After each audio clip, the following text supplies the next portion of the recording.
आपलं मागच्या क्लासला कुठे झालं होतं?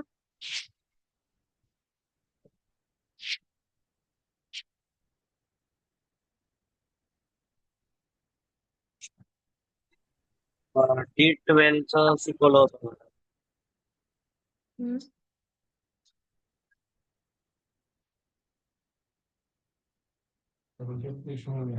श्रीकांत देशमुख आहे. आता आपला एखादा होईल आपल्याला चिंताच आहे.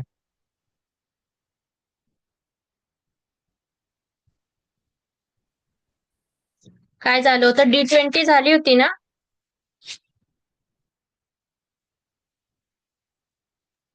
T20 झाली. D24. बहुतेक 20 झाली होती. हम्म. 20 झाली होती रे बहुतेक T20 20. झाली होती. D24 नाही झाली. बहुतेक नाही वाटते. आता पाहण्यात आहे काय म्हणतात बहुतेक. मला बी काय आठवत नाही.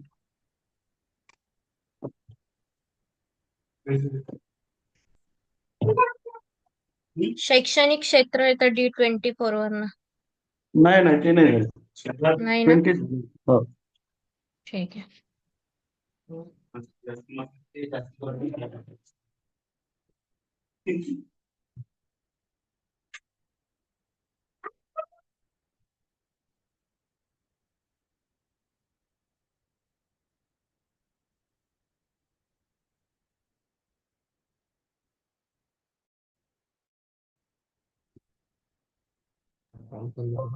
कोणी?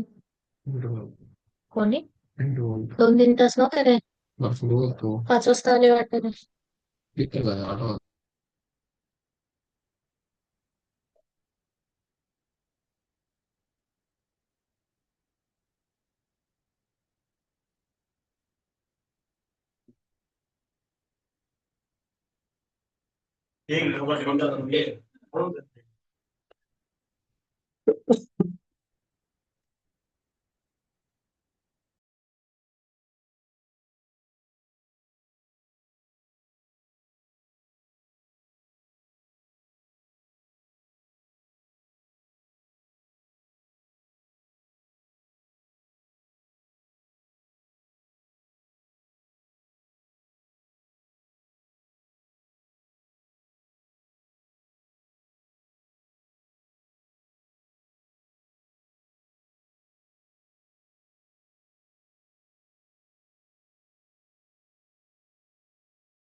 कुंडली टाकली मी ग्रुप वरती, ती लिहून घ्या.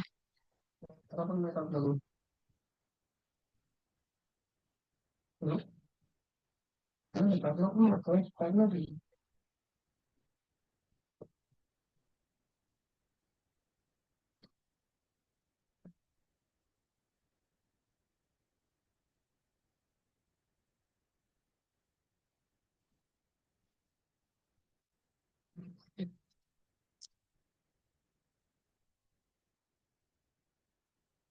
अरे किती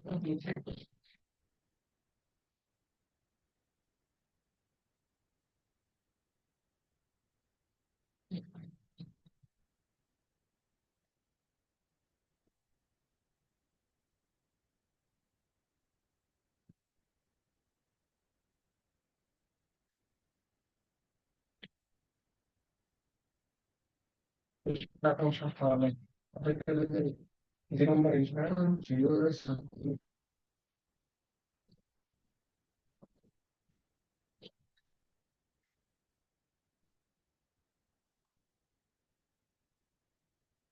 पाठवले नाही का मी? बरोबर आहे. पाठवले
सुरू करते. आपण शिकणार आहोत D24 चार्ट. जन्मकुंडलीच्या ज्यावेळेस चौथ्या आणि पाचव्या भावाचा एकत्र अभ्यास करायचा असतो. त्याच्यावरनं आपल्याला परफेक्ट शिक्षण कसं असेल, कोणतं शिक्षण घेतलं पाहिजे, किती डिग्री होईल, या सगळ्या गोष्टींसाठी जन्मकुंडलीच्या चौथ्या आणि पाचव्या भावाचा अभ्यास करताना आणि चौथ्या व पाचव्या भावाचा सूक्ष्म अभ्यासासाठी D24 चार्टचा अभ्यास करताना तेव्हा आपल्याला समजतं की शिक्षण म्हणजे दोन भावांचा एकत्र अभ्यास म्हणजे D24. आता D24चा प्रथम भाव म्हणजे आपण स्वतः. कोणत्याही कुंडलीचा प्रथम भाव म्हणजे आपण स्वतः आहे. आता प्रथम भावामध्ये जी राशी चल राशी आली तर शिक्षणामध्ये चंचलता राहील, स्थिर राशी आली तर स्थिरता राहील. असं स्थिती असते. ग्रहांवर डिपेंड असतं. ग्रह जर चांगल्या स्थितीत असेल, उच्च राशीत, स्वराशीत, मित्र राशीत, राजयोगामध्ये, तर त्या ग्रहा रिलेटेड तो ग्रह त्याला शैक्षणिक बुद्धी वाढवून देण्याचं काम करेल. एखादा ग्रह नीच राशीत असेल, खराब स्थितीत असेल प्रथम स्थानामध्ये, तो शैक्षणिक दृष्ट्या कुठेतरी कमजोरता निर्माण करेल. आता इथे तृतीय प्रथम स्थानामध्ये मिथुन राशीला बुध बसलाय. मग बुध हा राजयोगामध्ये बसलाय. मग या इथे बुध राजयोगामध्ये बसल्या कारणाने जातकाचं शैक्षणिक शिक्षण हे चांगलं होईल. तर शिक्षणाच्या बाबतीत सर्वात जास्त कष्ट घ्यायचा प्रयत्न करेल. त्याची बौद्धिक क्षमता चांगली असेल, शिक्षण चांगलं करण्याचा प्रयत्न करेल. म्हणजे प्रथम भावात जशी राशी बसेल, जसा ग्रह बसेल तसा जातक त्या वेळेने विचार करतो. D24 चार्टच्या द्वितीय भावावर पासून बघितलं जातं. हॅलो. हा, आलेत का सर तुम्ही? एक मिनिट आले. हा, एक मिनिट, एक दोन मिनिटं होल्ड करा. हा.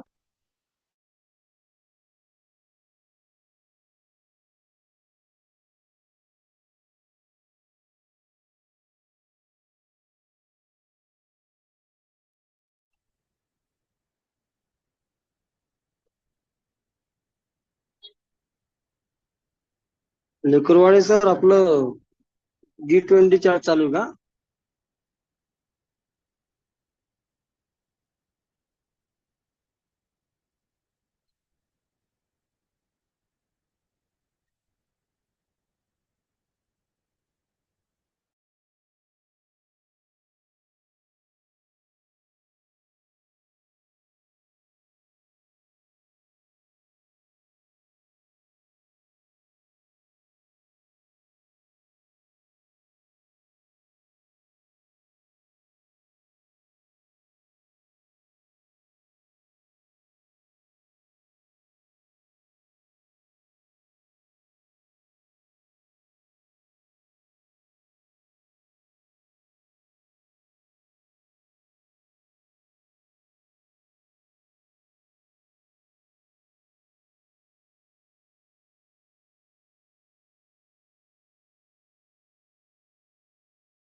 D24च्या द्वितीय भावावरून जातकाची लहानपणाची शिक्षण, नर्सरी, प्ले ग्रुप कशी झाली असेल आणि जे शिक्षण आयुष्यात घेतलं असेल त्या शिक्षणात स्वतःच्या अं, वाणीने प्रकाशित होऊ शकले की नाही हे बघितलं जातं. कारण द्वितीय स्थान हे वाचा स्थान आहे.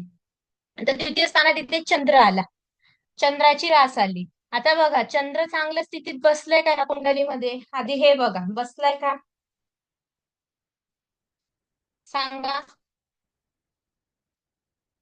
D24 मध्ये आवाज ब्रेक होतो मॅडम थोडं. आवाज ब्रेक होतो. पंचावन्न रेंज इश्यू आहे.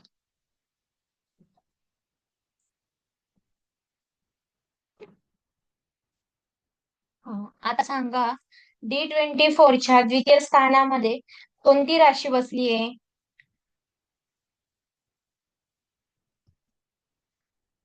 चंद्राची कर्क राशी. कर्क राशी आहे. कर्क राशीचा स्वामी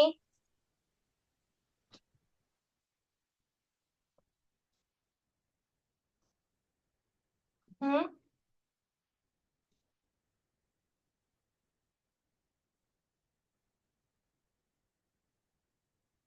कोण आहे कर्क राशी स्वामी? चंद्र. चंद्र. चंद्र बघा, चंद्र स्वराशीत, मित्र राशीत किंवा उच्च राशीमध्ये किंवा चांगल्या स्थितीत बसलाय का मित्र ग्रहांबरोबर वगैरे? केंद्रात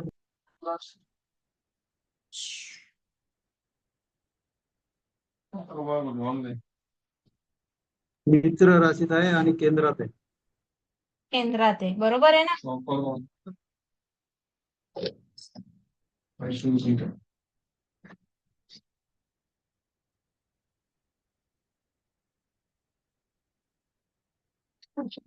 केंद्रात आहे, चांगल्या स्थितीत आहे.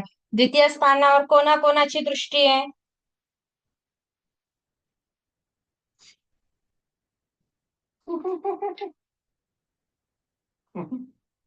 गुरु, सूर्य, हम्म गुरु आणि सूर्य. चंद्र आणि गुरु आणि सूर्याचे. गुरु. sorry. द्वितीय स्थानावर सूर्याची कस काय दृष्टी? नाही इकडे लग्न कुंडली पाहतो. नाही नाही, D24 मध्ये पाहिजे. केतू आणि राहूची आहे. मंगळाची 1 2 3 4 मंगळाची दृष्टी 1 2 3 4 मंगळाची नाही. गुरुची आता गुरुची दृष्टी आहे. गुरु, केतू, राहू ची दृष्टी द्वितीय स्थानावरती आहे. म्हणजेच चंद्र हा चंचल बनवतो, म्हणजे शिक्षणामध्ये तो चंचल, त्याने नर्सरी केजीच्या शिक्षणामध्ये चंचलता निर्माण केली असते. राहू हा बुद्धिमान पण बनवतो, केतू पण बुद्धिमान पण बनवतो आणि बुद्धिहीन पण बनवतो. म्हणजे कधीतरी जातक हा अभ्यासही करेल, कधीतरी अभ्यास नाही करणार. असे असतात ना लहान मुली, की एखाद्या वेळेस खूप अभ्यास करता, खूप पुढे जाता आणि एक वेळ अशी येते की ते तिथून परत रिटर्न येतात, त्यांच्या लक्षात नाही राहत काही. ही जी स्थिती आहे ही ग्रहांवर डिपेंड करते. म्हणजे आता हा द्वितीय स्थानामध्ये चंद्र बसलाय म्हणून शिक्षणामध्ये चंचलता. सुख आहे शिक्षणाचं, कारण सुख स्थानात आला ना चंद्र, तर सुख आहे. वाचा म्हटली तर वाचा ही प्रखर वाचा येईल, कारण राहू केतूची दृष्टी येते. घमंडी, प्रखर, स्पष्ट बोलणारी, लहान वयातच काही पोरं खूप बोलतात, खूप प्रचलित होता, खूप हे करतात. हे जे येतं हे त्यामुळे येतं. मग ती पण गोष्ट याच्यात येते. आणि हुशार, केतू राहू हुशार पण बनवतो, बौद्धिक पण बनवतो, स्पष्ट बोलायला पण लावतो. जशी ग्रहांची दृष्टी तशी. मंगळ असता तर कडक बोलणारा राहिला असता, सूर्य पण स्पष्ट बोलवायला लावला असता, शनी कपटी, खोटं सुद्धा बोलवायला लावलं असतं. म्हणजे ग्रहांच्या स्थितीवरती सगळ्या. राहू सुद्धा केतू सुद्धा खोटं बोलायला लावतो. रेटून राहू केतू दोन्हीही रेटून खोटं बोलतात. म्हणजे लहानपणापासूनच हा जातक शैक्षणिक बाबतीत थोडाफार खोटं बोलण्यात असणार. त्यानंतर आहे D24च्या तृतीय भावावरून जातक शिक्षणासाठी किती कष्ट, किती प्रयत्न करेल, किती मेहनत घेईल आणि जातक शिक्षणात छोट्या मोठ्या अडचणींचा सामना करावा लागेल की नाही, शाळा कॉलेज जवळ असेल की नाही, लांब असेल, जातकाचा हस्ताक्षर कसं असेल, हे आपण तृतीय भावावरनं बघतो.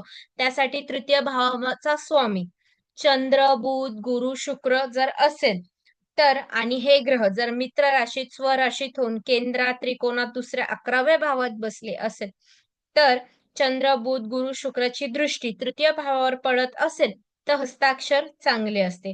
आणि तिसऱ्या भावाचा स्वामी जर शनी असेल किंवा शनीची दृष्टी तिसऱ्या भावावर पडत असेल किंवा शनीची युती असो, तृतीय भावाच्या स्वामी सोबत शनी युती करून असेल तर अक्षर खराब असते. आता मला सांगा, तृतीय भावावरती चंद्र, बुध, गुरु, शुक्र यांची दृष्टी पडते का? मस्त आलं. शनीची 7वी दृष्टी येते का? कोणाची? शनीची शनी. शनी काय दाखवतो? हस्ताक्षर चांगलं का खराब? खराब दाखवतो. खराब. म्हणजे इथे हस्ताक्षर ह्या जातकाचं काय असणार? खराब असणार. खराब. त्यानंतर D24च्या 4थ्या भावावरून जातक कोणती डिग्री घेईल आणि किती डिग्री घेईल आणि शिक्षणासाठी आणि शिक्षणासाठी व्यक्ती ज्या घराचं वातावरण कसं राहील, चांगलं की खराब, आणि जातकाचा शिक्षणासाठी आईचा सहयोग कसा व किती राहील, जातक जन्मस्थानी शिक्षण होतं की नाही, जन्मस्थानापासून बाहेर जावं लागतं की हे बघावं लागतं. आता मला सांगा, तृतीय स्थानात कोणती राशी आहे?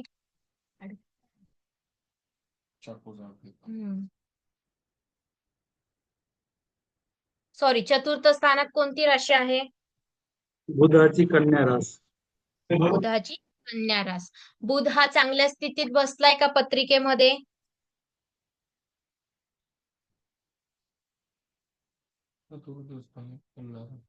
हा प्रथम भावात एकूण राशीत आहे. स्वतःच्या राशीत आहे तो. आणि हा, तिथे बसलेला कोण आहे चतुर्थ स्थानामध्ये? चंद्र. चंद्र. चंद्र हा त्याच्या मित्र राशीत आहे का? स्वराशीत, उच्च राशीत, मित्र राशीत? मित्र राशीत आहे. हम्म मित्र राशीत आहे. मित्र राशीत आहे. म्हणजेच दोन्हीही ग्रह चांगल्या स्थितीत आहे. पण चंद्र काय बनवतो? अस्थिर बनवतो. एका ठिकाणी ठेवतो का चंद्र? चंद्र स्थिर ग्रह आहे का? गतिशील ग्रह. आणि कन्या रास ही स्थिर आहे का अस्थिर आहे? कन्या कन्या रास पण द्विस्वभावी आहे ना. द्विस्वभावी. हा, मग ती अस्थिर झाली. म्हणजे शिक्षणाच्या बाबतीत अस्थिरता. म्हणजे हा जातक जन्म गावापासून, राहत्या गावापासून बाहेर शिक्षण घेईल. इथे जर स्थिरता असती तर इथे शिक्षण घेतलं असतं, किंवा इथे चर आणि स्थिर दोन्ही स्थिती जर आल्या असत्या तर जातकाने इकडे पण शिक्षण केलं असतं. मग कधी बाहेर जाऊन 2 वर्ष बाहेर, परत गावाकडे, परत 2 वर्ष बाहेर, असं शिक्षण केलं असतं. आता विषय राहिला आईचा सपोर्ट आहे का? चंद्र चांगल्या स्थितीत आहे म्हटल्यावर आईचा 100% सपोर्ट येईल का नाही? हो मॅडम. हा. त्याच्यानंतर D24च्या 5व्या भावावरून जातकाने कोणते शिक्षण घ्यावे, कोणते शिक्षण घेतल्यावर लाभ होईल, फायदा होईल, आणि जातकाचं शिक्षणामध्ये तर्कबुद्धी, स्मरणशक्ती, ग्रहणशक्ती कशी असेल हे बघितलं जातं. आता मला सांगा, D24च्या 5व्या भावामध्ये कोणती राशी आहे? तुला राशी. तुला राशी आहे. तुला राशीचा स्वामी कोण आहे? शुक्र. शुक्र. शुक्र हा चांगल्या स्थितीत बसलाय का? अष्टम स्थानात आहे मंगळाच्या राशीत. मंगळाच्या राशीत षष्ठ स्थानात आहे. आता सांगा, तुला पंचम स्थानावर कोणत्या ग्रहाची दृष्टी पडते?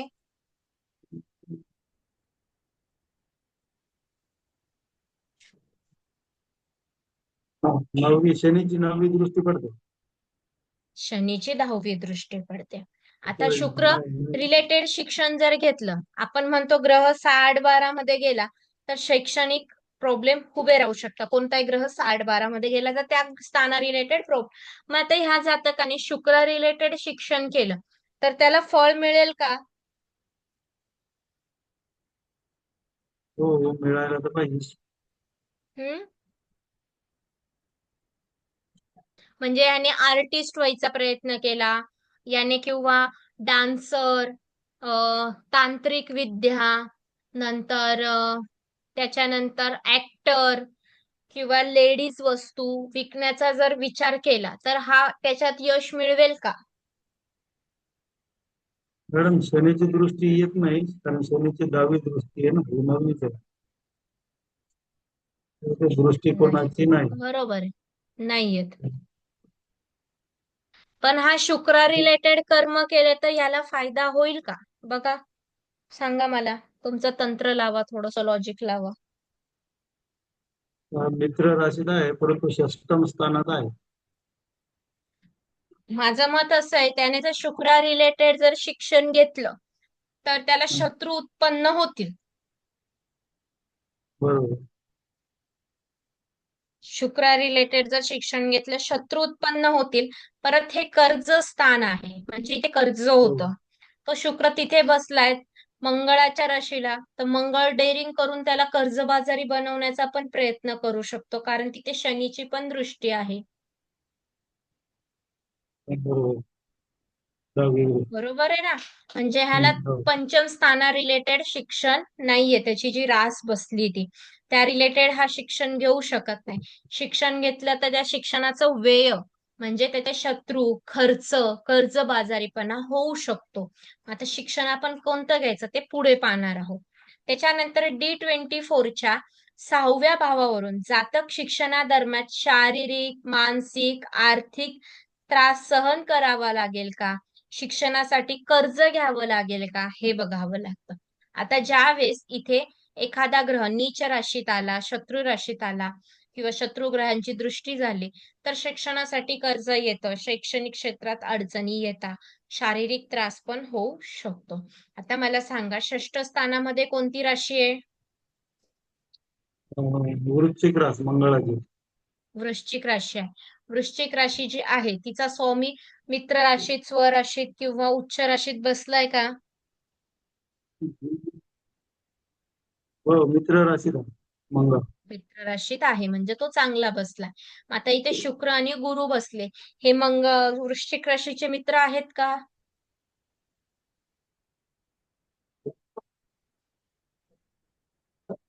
हो मित्र आहे. मित्र आहेत बरोबर आहे. पण शुक्र गुरु एकमेकांचे कोण आहे?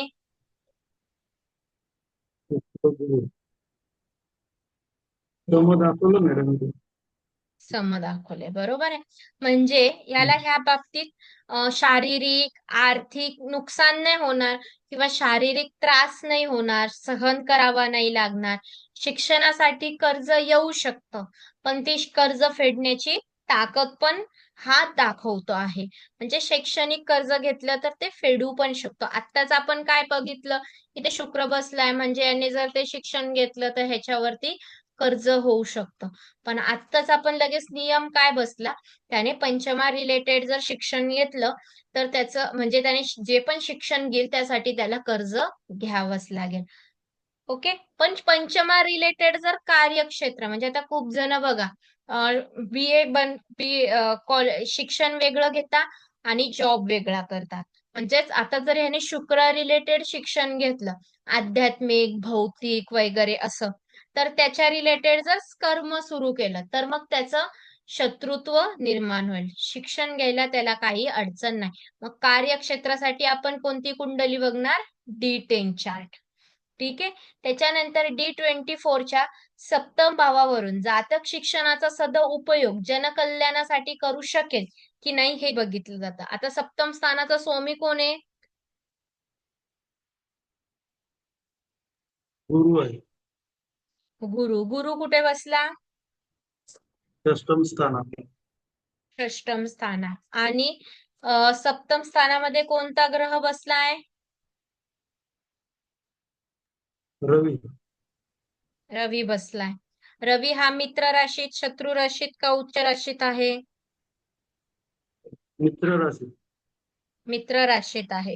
म्हणजे रवी त्याला जनकल्याण करायला लावणार पण गुरु हा षष्ठात गेल्या कारणाने तो त्या शिक्षणा रिलेटेड इथे पण दाखवतोय शिक्षणा रिलेटेड जर कार्यक्षेत्र त्याने घेतलं तर तिथे त्याचे सदुपयोग करण्याचा प्रयत्न केला जनतेसाठी तर तिथे सुद्धा त्याचे शत्रू उत्पन्न होतील कारण हा कुठे गेला शत्रू स्थानात गेला म्हणून शत्रू उत्पन्न होण्याचे चान्सेस होऊ शकतात. पण तो त्याचं शिक्षण जनकल्याणासाठी सेवा म्हणून करू शकतो. म्हणजे आपण जे शिक्षण घेतले ते शिक्षण आपलं कोणासाठी उपयोगी येईल की नाही हे इथे बघितलं जातं. D24च्या अष्टम भावावरून जातक शिक्षणाच्या खोलात जाईल की नाही म्हणजे संशोधन करू शकेल की नाही हे बघितलं जातं. आता D24 चार्टच्या अष्टम भावामध्ये कोणती राशी आहे? शनीची मकर रास. शनीची मकर रास. तिथे कोण बसलं आहे? राहू आणि केतू. राहू आणि केतू. मग मला सांगा, राहू केतू हे शनीचे मित्र आहे का शत्रू आहे?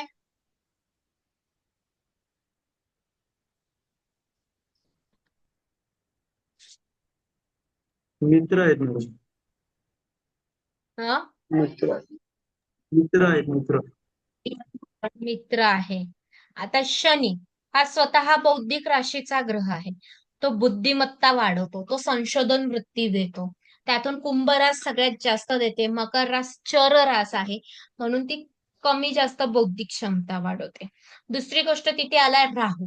राहू हा 10 डोक्यांचा ग्रह आहे. तो ऑलरेडी एका वेळेस 10 कामं करायला लावतो डोक्याला. त्यानंतर तिथे आलाय केतू. केतू हा त्याच्या कार्यात तिथे त्याला प्रबळ करण्याचा प्रयत्न करू शकतो, कारण पूर्ण शरीर राहू केतूचं पूर्ण शरीर तिथे बनलेलं आहे. कुठे एकीकडे वेगळं आणि एकीकडे वेगळं नाही. एकाच ठिकाणी पूर्ण राहू केतू तयार झाले, म्हणजे पूर्ण रावण तिथे तयार झाला. कुठे झाला? शनीच्या राशीमध्ये. आता राहून आणि शनीला काय केलं होतं? पायाखाली दाबलं होतं. मग तो शनीच्या राशीत आल्यावरती घाबरेल का पूर्ण राहू केतू? नाही. नाही. म्हणजेच इथे जसं रावणाचं टॅलेंट होतं, रावण जसा हुशार होता, तसा तर्कबुद्धीचा होता, संशोधक वृत्तीचा होता, तसा जातक इथे संशोधन करण्याचा प्रयत्न करेल. संशोधक वृत्तीचा होईल त्याच्या कार्यक्षेत्रामध्ये, कारण इथे ग्रह प्रबळ बसलाय. आता इथे एखादा ग्रह राहू केतू नीचेचारी असते, तर त्याची संशोधन वृत्ती तिसऱ्याच ठिकाणी वापरली असती, तो संशोधन करू शकला नसता. किंवा कोणताही ग्रह जरी आला असता तरी मंगळ हा झटपट करायला लावणारा ग्रह. मग मंगळाने बुद्धिमत्ता संशोधन करायला लावलं नसतं, सूर्याने पण करायला लावलं नसतं, गुरुने करायला लावलं असतं. गुरु हा संशोधन करायला लावतो, बुध करायला लावतो.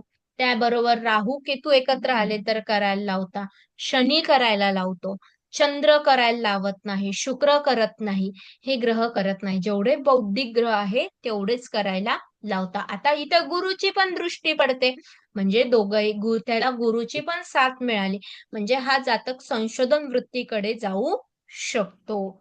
त्यानंतर D24च्या नवम भावावरून जातकाचे वडील त्याच्या शिक्षणात किती सहयोग करू शकेल की नाही, उच्च शिक्षण मिळवेल की नाही, विद्याप्राप्तीसाठी भाग्याची साथ मिळेल की नाही, शिक्षणासाठी परदेशात जायचे योग येईल की नाही, हे बघितलं जातं. आता मला सांगा, नवम स्थानामध्ये कोणती राशी आहे? कुंभ. बरोबर. कुंभ. कुंभ राशीत कोणता ग्रह आहे? शनी आहे स्वरात. शनी आहे स्वरात. स्वराशीत. त्याच्यावर कोणत्या ग्रहाची दृष्टी आहे का शनीवरती? नाही.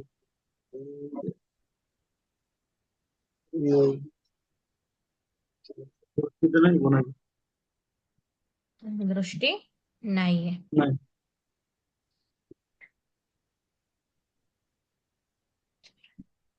मंगळाला किती दृष्ट आहे? 4थी, 7वी, 8वी? नाही, मंगळाची पण नाहीये. ठीक आहे. मग शनी. शनी हा संथ गतीने चालणारा ग्रह आहे. कोणत्याही कार्यात तो स्लो करवतो. शनी जिथं आहे तिथंच ठेवतो, तो पुढे जाऊ देत म्हणजे परदेशात जाऊ देत नाही. आहे त्या गावातच तो स्थैर्य ठेवतो. म्हणजे इथे शनी, मी आधीच बोलले, इथे शनी एकाच ठिकाणी सगळं शिक्षण घ्यायला लावेल, परदेशागमन करायला लावणार नाही. आपण चतुर्थ स्थानावरनं पाहिलं की जिथे राहतो त्या जन्मगावापासून दुसरीकडे घेईल का? ते झालं, याचं जन्मगावापासून दुसरीकडे शिक्षण हा घेईल. आता इथे आलंय शनी, खूप जण परदेशात जातात शिकायला, मग ते परदेशी शिक्षण होईल की नाही हे आपण बघायचंय. तर इथे शनी आल्या कारणाने शनी हा परदेशागमन देत नाही. बुध देतो, सॉरी, चंद्र देतो, शुक्र देतो, राहू देतो. हे जे 3 ग्रह आहे, हे 3ही ग्रह परदेशात जाण्याचे चान्सेस देतात. मग आता इथे तिघांपैकी एक जरी ग्रह असता तर हा जातक परदेशात जाऊन शिक्षण घेत राहिला असता, आपल्या भारतात घेत राहिला नसता. पण याचा शनी आल्या कारणाने याला परदेशागमन होणार नाही शिक्षणासाठी. दुसरा विषय आहे विद्याप्राप्तीसाठी भाग्याची साथ मिळेल का? शनी हा त्याच्या कर्मावर डिपेंड राहील. म्हणजे त्याने जर कर्म चांगली केली तर त्याला विद्येची साथ मिळेल, नाही तर मिळणार नाही. म्हणजे त्याच्या कर्मावर, त्याच्या बुद्धीवर डिपेंड राहील. मग आता बुद्धिस्थान आपण पाहिलं, तिथे बुध बसलेला आहे. तर बुध हा त्याची बौद्धिक क्षमता वाढवत आहे. म्हणजे त्याची बुद्धी चांगलीच आहे. प्रथम स्थान जर खराब राहिलं असतं तर बौद्धिक क्षमता खराब राहिली असती. त्याच्यानंतर वडिलांची साथ मिळेल की नाही? आता वडिलांच्या साथीसाठी आपण सूर्य बघतो. त्याचा सूर्य पण मित्र राशीत बसलेला आहे. म्हणजे त्याला वडिलांची पण साथ आहे आणि आईची पण साथ आहे शिक्षणासाठी. फक्त त्याचं भाग्य शिक्षणात फळ देणार नाही. शिक्षणात त्याला भाग्याची साथ नाही आणि शिक्षणात त्याला परदेशागमन होणार नाही. आलं लक्षात इथपर्यंत? हो मॅडम. मॅडम म्हणजे तिथे D24च्या शनीच्या दशम जागी भावावरून जा. हं? हॅलो मॅडम, तिथे शनीच्या बोला. जागी चंद्र असता तर तो गेला असता का बाहेर मला गमंगला? चंद्र असता गेला असताना, मी आत्ताच बोलली ना. हो तेच. चंद्र आणि कोणता ग्रह मॅडम अजून? चंद्र आणि तिच्यात अजून? चंद्र, गुरु, शुक्र, राहू. ओके. चंद्र, शुक्र, बुध. रवी आला तर सरकारी हम्म. कामांसाठी फिरवतो. मॅडम केतू असता तर नाही, नाही का? राहू कारण केतू केतू एकत्र आले असते तर एकटा हा केतू सर. येणारच नाही या पत्रिकेमध्ये. हा हे बरोबर. D24च्या दशम भावावरून जातक विद्येमुळे समाजात मान, सन्मान, पुरस्कार, पद, प्रतिष्ठा प्राप्त होईल की नाही आणि जातकाने जे शिक्षण घेतलं आहे त्या शिक्षणाच्या माध्यमातून धन मिळेल की नाही हे बघितलं जातं. आता मला सांगा, दशम स्थानामध्ये कोणती रास आहे? मीन. हम्म? मीन रास आहे मॅडम. मीन रास. 12वी. मीन राशीचा स्वामी गुरु. हम्म गुरु मॅडम. गुरु आहे. ठीक आहे. आणि तिथे गुरु कुठे बसलाय जन्म हे D24 चार्ट मध्ये? षष्टम स्थानात मंगळाच्या राशीत. मंगळाच्या राशीला. आणि मंगळ बसलाय गुरुच्या राशीला. इथे कोणता योग घडलाय? राशी परिवर्तन नाही. राशी परिवर्तन तर नाही. हा मग राशी परिवर्तन राशी परिवर्तन हा शुभ योग आहे की नाही? शुभ आहे. म्हणजे तो जे शिक्षण घेईल त्या शिक्षणामध्ये त्याला मान, सन्मान, पद, प्रतिष्ठा प्राप्त होईल. तो जे पण शिक्षण घेईल त्या शिक्षण आपण अजून काढलं नाही, शिक्षण आपल्याला काढायचंय, पण जे पण शिक्षण घेईल तो त्या शिक्षणामध्ये मान, सन्मान, पद, प्रतिष्ठा सगळ्या गोष्टी त्याला मिळेल. ते शिक्षण त्याच्या उपयोगी येऊ शकतो जनकल्याणासाठी सुद्धा. इथेच ग्रह जर नीचेचा असता, राजयोग नसता, नीचस्थ राशीत असता किंवा शत्रू राशीत असता, शत्रू पीडित असता तर जातकाला 100% शिक्षणामध्ये जे शिक्षण घेईल त्याच्यात मान, सन्मान, पद, प्रतिष्ठा मिळाली नसती. त्यानंतर आहे D24च्या एकादश स्थानावरून शिक्षणामध्ये मित्र मिळतील की नाही, मित्रांसोबत अभ्यास करायला आवडेल की नाही, शिक्षणासाठी भावंडांची मदत मिळेल की नाही, शिक्षणात किती लाभ होईल हे बघितलं जातं शिक्षणाचा. आता सांगा, एकादश स्थानामध्ये कोणाची दृष्टी का?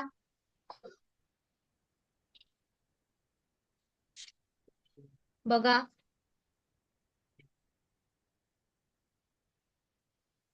शनीची तिसरी दृष्टी आहे. शनीची तिसरी दृष्टी आहे. आणि राशी कोणती बसली एकादश स्थानामध्ये? मेष रास आहे ना? मेष रास आहे मॅडम. वेगळ्या तिथे मेष रास आहे. बरोबर आहे. मेष राशी स्वामी आहे मंगळ. मंगळ हा त्याच्या शुभ मंगळ. स्थितीत बसलाय. म्हणजे याला शिक्षणामध्ये मित्र चांगले मिळतील, मित्रांसोबत अभ्यास करायला आवडेल, भावंडांची मदत मिळेल. पण शनीच्या दृष्टीमुळे कुठेतरी वादविवाद होऊ शकतात, मार्ग भटकवू शकतात मित्र, या गोष्टी घडू शकतात एका शनीच्या दृष्टीमुळे. त्यांच्यापासून लाभ कमी होऊ शकतो, कारण शनी हा एकटा ठेवतो, मित्र कमी करवतो. म्हणजे मित्र होतील पण लाभ त्यांच्यापासून होणार नाही. इथे हो. जर दुसऱ्या ग्रहांची दृष्टी असती चांगल्या स्थितीमध्ये तर 100% त्याला लाभ झाला असता. त्यानंतर आहे D24च्या 12व्या स्थानावरून जातक विदेश जायचं योग येईल की नाही, विदेशात डिग्री मिळेल की नाही हे बघतो. आता D24च्या 12व्या स्थानाचा स्वामी कोण आहे? शुक्र. शुक्र. शुक्र कुठे बसलाय? षष्टम स्थानात.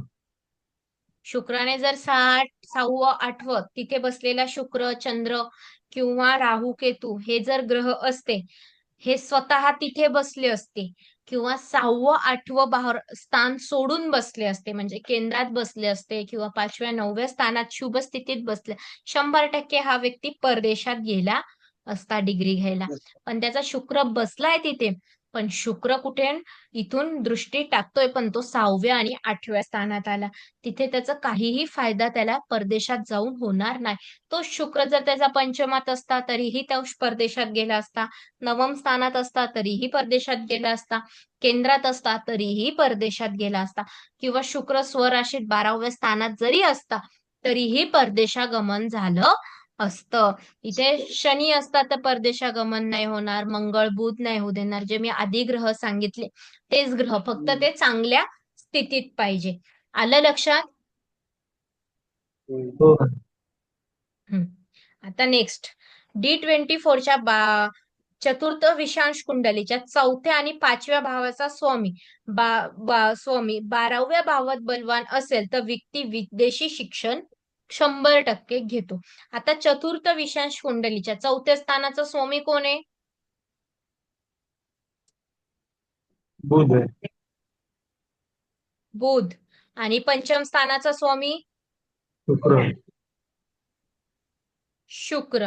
हे दोन्ही ग्रह किंवा दोघांपैकी एक ग्रह 12व्या स्थानामध्ये स्वराशीत, मित्र राशीत, उच्च राशीत बसले का? नाही, 12व्या राशीत नाही. नाही. असं जरी 4थ्या 5व्या स्थानाचा एक जरी स्वामी 12व्या स्थानामध्ये जर बसला असता तरीही जातकाचं परदेशागमन शिक्षणासाठी झालं असतं.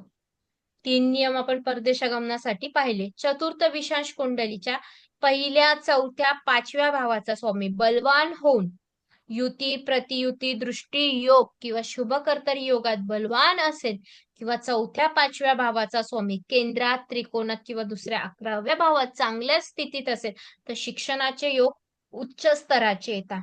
मला सांगा, पहिल्या स्थानाचा स्वामी कोण आहे जन्मकुंडलीचा? हे सॉरी, चतुर्थांश कुंडलीचा. बुध. बुध. हम्म बुध आहे मॅडम. बुध. चतुर्थ स्थानाचा पण बुध, पंचम स्थानाचा शुक्र. आता मला सांगा, हे तिघही दोन्ही ग्रह स्वराशीत, मित्र राशीत, उच्च राशीत, केंद्रात, त्रिकोणात किंवा दुसऱ्या 11व्या भावात बसले का? बुध उच्च राशीत आहेत. बुध बसलाय. 2 स्थानाचा स्वामी एक आहे, म्हणजे 2 स्थान त्याचे प्रबळ झाले, पहिलं आणि 4थं. फक्त पंचम स्थान त्याचं प्रबळ नाहीये. म्हणून आपण असं नाही म्हणणार की याला शिक्षणच होणार नाही, शिक्षण बलवान होणार नाही, पण त्याचं 2 स्थान प्रबळ आहे तर शिक्षण होऊ शकतं, होतं. आणि शिक्षण ज्यावेळेस तिन्ही पण स्थान प्रबळ होतात त्यावेळेस उच्चच शिक्षण मिळतं, म्हणजे लॉयर, डॉक्टर, मोठं शिक्षण त्या जातकाला मिळतं. त्यानंतर जन्मकुंडलीच्या 1, 4, 5च्या भावाचे स्वामी स्वराशीत, मित्र राशीत, उच्च राशीत होऊन केंद्रात, त्रिकोणात किंवा दुसऱ्या 11व्या भावात बलवान होऊन बसले असेल आणि हेच ग्रह D24 चार्ट मध्ये सुद्धा स्वराशीत, मित्र राशीत, उच्च राशीत होऊन केंद्रात, त्रिकोणात किंवा दुसऱ्या 11व्या भावात बलवान होऊन बसले असेल तर शुभ मानले जाते. असे जातक शिक्षण खूप चांगलं असते. असे जातक 1 डिग्री घेऊन ऍडिशनल कोर्स करतात. आता मला सांगा, जन्मकुंडलीच्या प्रथम स्थानाचा स्वामी कोण आहे? बुध. बुध. बुध आहे. बुध. आणि चतुर्थ स्थानाचा स्वामी पण बुध. पंचम स्थानाचा स्वामी शुक्र. बुध. हे तिघ पण ग्रह जन्मकुंडलीमध्ये केंद्रात बसले का? बुध. केंद्रात आहे ना. बुध आहे केंद्रात. शुक्र पण आहे. शुक्र पण आहे. हो. हा. ठीक आहे. आता जसे हे इकडे केंद्रात बसलेले तसे D24 चार्ट मध्ये पण बसले का? हा बुध आहे ना. नाही. म्हणजे बघा फक्त बुध आहे. एकट्या बुधामुळे ह्या जातकाचं शिक्षण होते कारण तो इकडे पण केंद्रात बसलाय तिकडे पण केंद्रात बसलाय म्हणून. पण ऍडिशनल कोर्स होणार नाही. जेव्हा हे दोन्ही पण कुंडलीच्या पत्रिकेमध्ये हे ग्रह जर बसलेले असतील तर एका वेळेस एक शिक्षण घेऊन जातक अजून ऍडिशनल कोर्स करत असतं. जन्मकुंडलीच्या D24 चार्ट मध्ये सूर्य जन्मकुंडलीत आणि D24 चार्ट मध्ये सूर्य, बुध आणि गुरु ची स्थिती बघणं खूप आवश्यक असतं. कारण सूर्य हा आत्माकारक आहे, बुध हा बुद्धिविद्याचा कारक आहे, गुरु हा ज्ञान विद्या सफलतेचा कारक आहे. म्हणून याची स्थिती बघणं सगळ्यात जास्त गरजेचं आहे. आता मला सांगा, जन्मकुंडलीमध्ये सूर्य हा स्वराशीत, मित्र राशीत, उच्च राशीत आहे का?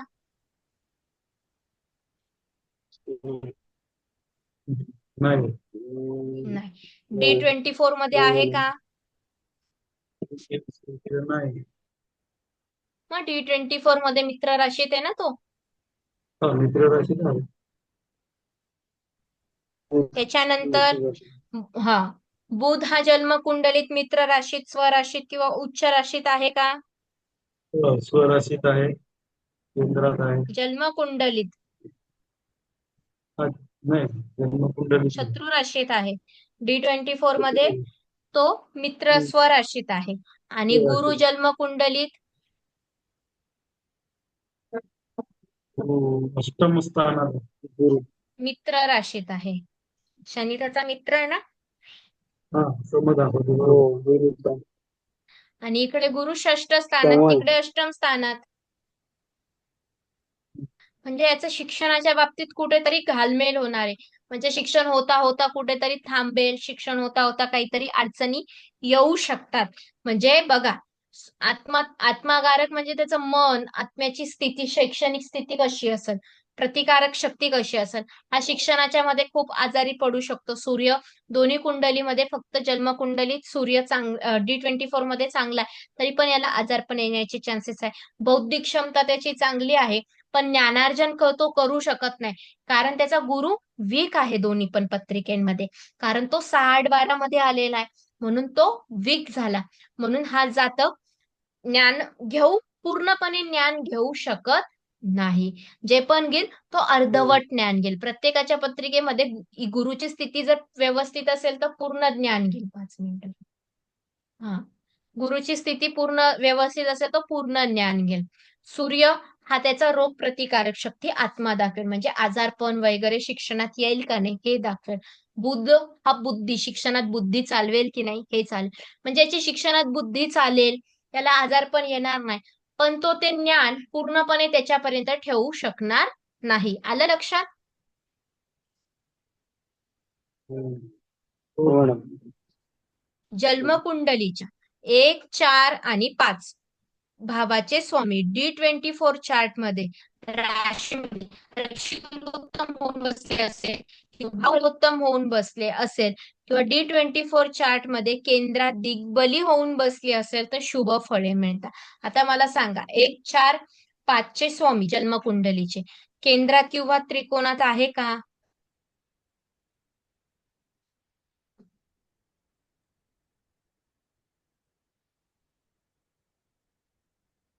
हा केंद्रात बुध केंद्रात आहे, आहे. बुध आहे मॅडम जन्मकुंडली. हा शुक्र नाही हो. आहे.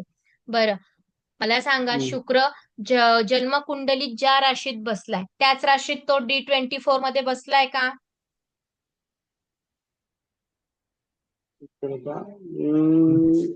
नाही मॅडम. नाहीये. त्याच्यानंतर बुध जन्मकुंडलीत ज्या राशीत बसलाय त्याच राशीत तो D24 मध्ये बसलाय का? नाही. नाही. म्हणजे नाही. नियम पूर्ण लागू होत नाही. फक्त काय, बुध हा केंद्रात आल्या कारणाने जातकाची स्मरणशक्ती चांगली असेल, ग्रहण शक्ती चांगली आहे, नॉलेज खूप चांगलं, शिक्षणात हुशार, जनरल नॉलेज आणि असे जातक 2 डिग्री घेतात जर पूर्ण नियम लागू झाला. फक्त एकच ग्रह आहे जो बुध आहे, जो बुद्धीचा दाता आहे. म्हणून हा बुध त्याला बौद्धिक क्षमता वाढवून जाईल, त्याची स्मरणशक्ती चांगली ठेवेल, ग्रहांवर डिपेंड राहील. राहू आला तोही बौद्धिक क्षमता वाढवेल, शनी अजून खोलात जाऊन बुद्धिक क्षमता वाढवेल, शुक्र हा चंचल बनवेल, चक्रपालांचे बनवेल बौद्धिक क्षमतेच्या बाबतीत, गुरु हा ज्ञानार्जन घेऊ देईल, सूर्य पण घेऊ देईल, पण अहंकार मिळवेल. म्हणजे ग्रहांवरती स्थिती डिपेंड होते. त्यानंतर D24 चार्टच्या पहिल्या, चौथ्या, पाचव्या स्थानाचे स्वामी स्वराशीत, मित्र राशीत, उच्च राशीतून केंद्रात, त्रिकोणात किंवा दुसऱ्या 11व्या भावात बलवान होऊन बसले असेल किंवा आपसामध्ये युती, प्रतियुती, दृष्टियोग बनवत असेल तर असे जातक शिक्षणात हुशार, ग्रहणशक्ती उत्तम कक्षेची असते, स्मरणशक्ती चांगली, तर्कबुद्धी पण चांगली, असे जातक दोन वेगवेगळ्या गोष्टींचा अभ्यास करतात. आता मला सांगा, जन्मकुंडलीचे 1, 4, 5 चे स्वामी केंद्रात आहे का? केंद्रात, त्रिकोणात किंवा दुसऱ्या 11व्या भावात? एक चार बुध आहे. फक्त बुध आहे. म्हणजे जातक काय होऊ शकतो बुधामुळे?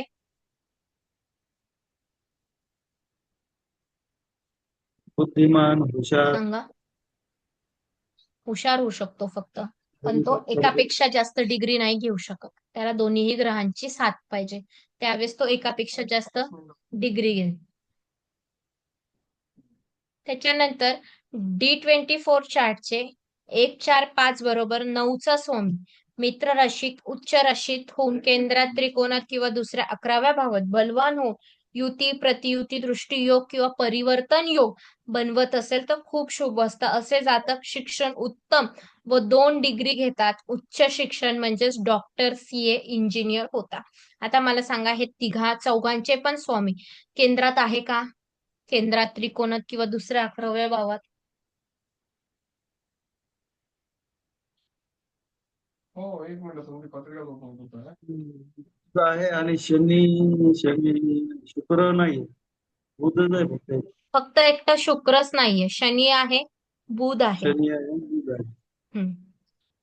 म्हणजे असा जातक हा उत्तम शिक्षण जर असतं तर, पण हा शिक्षण घेईल, याचा बुध आहे, हा शिक्षणात खोल डिग्रीत जाईल, पण त्याला बरोबर दुसऱ्या तिघही ग्रहाती, चारी पाची स्थानाची जर हे मिळाली, ग्रहांचं बल जर मिळालं, तर असा जातक मोठं शिक्षण घेऊन CA, इंजिनियर 2 ते 3 डिग्र्या पण घेतो, बरोबर विद्या ज्ञान पण देतो. खालचा 20वा नियम आहे, तो विद्या ज्ञान पण घेतो. म्हणजे तो ते जे ज्ञान घेतो ते स्वतः पण घेतो, दुसऱ्यांना पण देण्याची वृत्ती ठेवतो.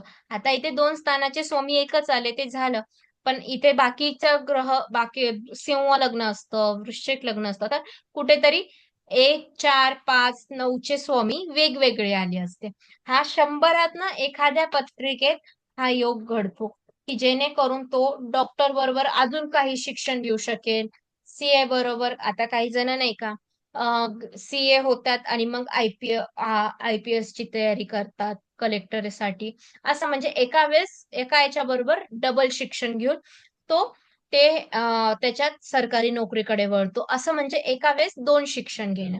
त्यानंतर D20 चे 1, 4, 5, 9चे स्वामी ग्रहाने दृष्ट, पापग्रहाने पीडित, नीच राशीत 6, 8, 12 भावात पीडित असतील किंवा षटबल मध्ये बलहीन असतील तर अशुभ असते. आता मला सांगा, 1, 4, 5, 9चे स्वामी 6, 8, 12 मध्ये बसले का? शुक्र आहे, शुक्रच आहे आहे. का? अं, शुक्र आहे ना, मी आधीच बोलली, शुक्राचं जर शिक्षण घेतलं तर ह्याला प्रॉब्लेम येऊ शकता, कारण त्याचा शुक्र 6 मध्ये गेलाय, म्हणजे अर्धवट शिक्षण होऊ शकतं. जर 1, 5, 9, 1, 4, 5, 9चे स्वामी 6, 8, 12 मध्ये गेले तर शिक्षण अर्धवट राहू शकतं. जन्मकुंडली D24 चार्ट मध्ये रवी बुध गुरु नीच राशीत निर्बल असतील, पापग्रहाने दृष्ट पापग्रहाने पीडित असतील आणि ते जर 6-8-12 मध्ये पीडित होऊन बसले असतील तर शिक्षणात खूप जास्त विघ्न आणि अडचणी येतात. आता जन्मकुंडलीत पहा बरं, रवी बुध आणि गुरु हे 6-8-12 मध्ये बसले का, नीच राशीत आहे का, शत्रू राशीत आहे का?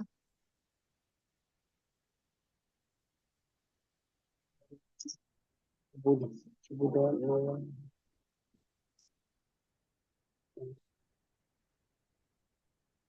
बघा, नीच राशीत तर नाही कोणता. मिथुन राशीत आहे मॅडम. रवी बसलाय ना जन्मकुंडलीत. बघूया बघूया. 6-8 मध्ये हो, म्हणजे याला मी आधीच सूर्य बोलली, याला बसला, रवी शारीरिक बसला. त्रास होऊ शकतो. याच्या शिक्षणात याच्या शारीरिक त्रासामुळे विघ्न येऊ शकतात. ओके. आता ज्याला शिक्षणात अडचणी येत असेल त्याने सरस्वती मातेचं जप अनुष्ठान करावं, गायत्री मंत्राचं जप, दशांश होम, तर्पण मार्जन जर केलं आणि गणपती अथर्व शीर्षाचे पाठ जर केले तर शिक्षणातल्या अडचणी दूर होतात. आता मग प्रश्न राहिला की याचं शुक्र रिलेटेड शिक्षण केलं तर याला अडचणी आहे, मग शिक्षण करावं तर कोणतं करावं?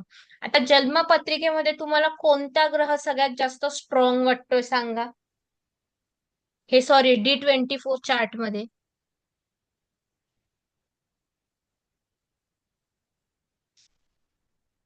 बुध वाटतो, बुध. बुध बुध आणि बरोबर. शनी. आणि तो शनी केंद्राचा स्वराशीत. स्वामी पण आहे स्वराशीत म्हणून बसलाय. हा बरोबर. हो, बुध. मग हा CA, chart and account, banking site ह्या रिलेटेड जर ह्याने शिक्षण घेतलं तर हे त्याच्यासाठी उपयुक्त असू शकतं. बुधाची रवीवर दृष्टी, रवीची बुधावर दृष्टी, तर जातक हा गव्हर्नमेंट साठी सुद्धा शैक्षणिक शिक्षण घेऊ शकतो, गव्हर्नमेंटच्या तयारीसाठी. आलं लक्षात इथपर्यंत? हो ना.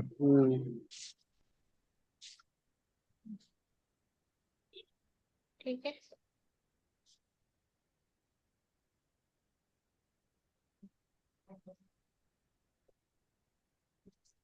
उद्या संध्याकाळी 7 वाजता क्लासला जमेल का? जमेल ना मॅडम, संध्याकाळी 7. आपण उद्या संध्याकाळी 7 वाजता क्लास घेऊ आणि आपण त्याच्यामध्ये मग D27 चार्ट घेऊ. ठीक आहे. मॅडम आता काय काय बाकी आहे आपलं एकूण? हो, 2च पत्रिका राहिलाय, D27 चार्ट, त्याच्यानंतर D30 चार्ट आणि D40-45 चार्ट. नाही तर उद्या 4 ते 6 जमत असेल तर तसं सांगा, 4 4ही ते 6 पत्रिका होऊन नाही. जातील. मग 4 ते 6 नाही जमणार, संध्याकाळी जमेल. मग चालेल संध्याकाळी 7 वाजता. 7 वाजता. चालतं ना. हम्म. कारण मी हैदराबादला आहे 7 वाजता उद्या, चालतं ना परवा. मॅडम. संध्याकाळी 7 वाजता घेऊ. मग आपण उद्या D27 घेऊ. 7:30-8 नाही जमणार का मॅडम? 8:30 ला माझा वेदिकचा दुसरा क्लास आहे, मग 10 वाजता जमेल. मग ठीक आहे, 7 वाजता. ठीक आहे, नाही तर मग सकाळून 7 वगैरे ते सांगा, 8:30. 2 नंतर नाही, वगैरे. नाही मॅडम, सकाळून. सकाळी वाजतो मॅडम. ठीक आहे, मग संध्याकाळी 7 वाजता घेऊन. हो चालेल. हो हो, संध्याकाळी. चालेल. उद्या जय वैदिकचा क्लास श्रीराम. आहे ना मॅडम? बेसिकचा दुसरा, मग तुमचाच ना संध्याकाळी 7 वाजता. बरोबर, ठीक. ठीक आहे. जय श्रीराम, जय परशुराम. जय श्रीराम, जय जय श्रीराम, जय परशुराम. परशुराम.